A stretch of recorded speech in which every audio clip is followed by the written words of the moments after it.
Have you ever known someone who handles everything alone? Every problem, every struggle, every difficult moment. They figure it out themselves. They never call, never reach out, never say the words, "I need help." And from the outside, it can look like strength, like independence, like someone who simply has it all together.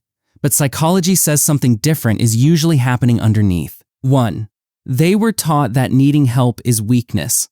For many people, this pattern starts early. In certain households, asking for help was treated as a failure. Children who struggled were told to figure it out. Emotions were dismissed. Vulnerability was met with impatience or criticism. Over time, the brain learns a very clear rule. Needing others is dangerous. And that rule does not stay in childhood. It travels into adulthood, into relationships, into the workplace, into every moment where asking for help would actually be the smarter, healthier choice. The belief sounds like self-reliance, but underneath, it is something older. A fear of being seen is not enough. 2. Asking feels like losing control. For some people, asking for help means handing a piece of their situation to someone else, and that feels deeply uncomfortable. Control is how they manage anxiety.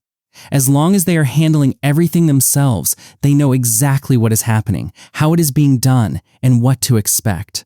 The moment they involve someone else, that certainty disappears, so they carry more than they should. They exhaust themselves before they ever consider asking, because staying in control, even at a high personal cost, feels safer than the uncertainty of depending on another person. 3. They do not want to be a burden. This is one of the most common patterns psychologists see. People who never ask for help often carry a quiet but persistent belief that their needs are too much, that other people have their own problems, that reaching out is an imposition, so they shrink their needs down. They tell themselves they can manage. They wait until the last possible moment, and often past it, before they consider involving anyone else. This does not come from selfishness. It comes from a deep discomfort with taking up space. Somewhere along the way, they learned that the easiest way to be accepted is to need as little as possible. 4. They have been disappointed before. Some people stopped asking because they did ask, and it did not go well. They reached out and were let down. They were vulnerable, and it was used against them. They trusted someone with a problem and felt worse afterwards, not better. And the brain, which is designed to protect against repeated pain, made a very logical decision. Do not do that again. So they closed that door. Not permanently, they told themselves. Just for now. But for now has a way of becoming years. And the habit of handling everything alone becomes so normal that asking for help starts to feel genuinely foreign. 5. Their identity is built around being the strong one. In many families and social circles, certain people become known as the dependable ones, the one who holds things together, the one others come to when things fall apart. And that identity, while it feels meaningful, comes with a hidden cost. Because the strong one is not supposed to struggle.